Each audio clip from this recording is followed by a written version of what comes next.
Oh, no, no, no. April 5th is First Contact Day, the moment humanity meets aliens for the first time in Star Trek history. Why everything changes after this moment.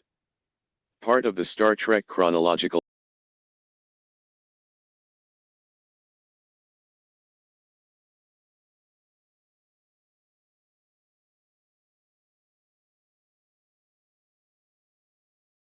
timeline series you can see on Fridays. Under the Dome.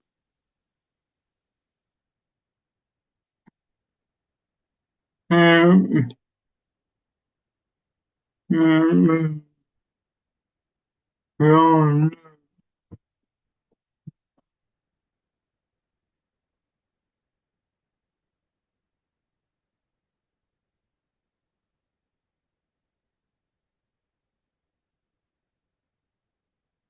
Under the Dome Season 1 Episode 9 Recap, The Fourth Hand. Last week, Under the Dome taught us that it's easy to solve your problems as long as you have a gun. Really though, the only person who seemed to be wielding a gun and killing people off was Junior. Of course, he's one of the few people who's allowed to still carry one under Big Jim's New World Order, in which guns are all voluntarily confiscated. Normally, that kind of idea wouldn't work, but luckily the citizens of Chester's Mill are all lemmings. Those who don't submit are threatened with guns. See. Hit the jump for why you're probably not going to be a member of Seizure Club. Something almost made sense on Under the Dome in the fourth hand, so I want to focus on it carefully. After NG joins Seizure Club, the first rule of Seizure Club is don't talk about Seizure Club, Junior essentially told Ja in the most nonchalant of ways. When NG pressed him, he showed her his mother's room full of paintings, further comments on that below. Apparently, before his mother's suicide, she did a lot of that sort of thing, and happened to produce a work that was 9 years ahead of its time. Pink stars were falling on Junior. Remove ads. It almost made sense that Junior, traumatized by his mother's death, would fear that NG acting differently, which only he could tell, meant she was sick, which would lead to her death. Except, Junior didn't know his mother's death was a suicide until just a few days ago. Also, he didn't bother explaining this at all while he had NG chained up in the bunker. So, fine, it doesn't actually make any sense. But it almost does, and that has to count for something. That's where we are with Under the Dome, a show that has zero focus on the realities of a life cut off from resources like food and water, but introduces a character this week who wants to peddle drugs. For what, exactly? Is Max trying to just put herself in a powerful enough position to be the last woman standing? She could have done that just by sticking close to Big Jim and Barbie, who are currently, and likely to remain, the most powerful folks in town. Instead, next week we get cage fighting. Because of course. Remove ads.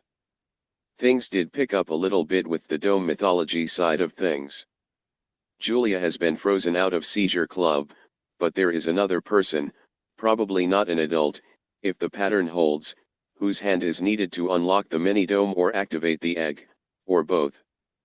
Joe seemed fairly nonchalant, a defining characteristic among those in Chester's Mill, about the fact that he sleepwalks and moves mini-domes around in the night, occasionally appearing as an oracle and premonition.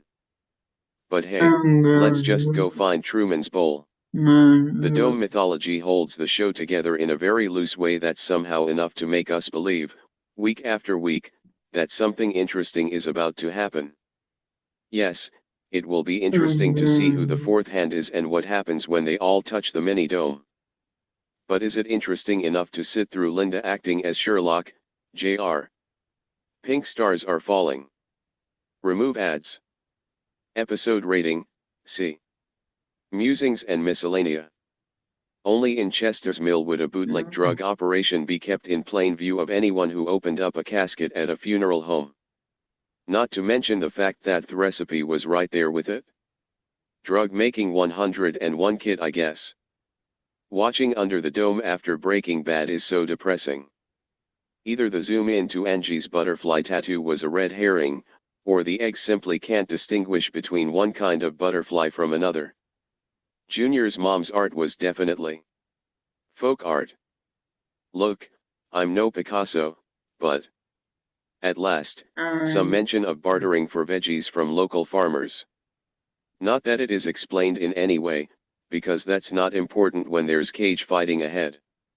One stop body and soul shop, Coggins. Has there been anything more boring than Linda investigating the propane? Good thing those security logs still existed and weren't erased or taped over. Remove ads. Grenade. Who the hell keeps a stockpile of grenades?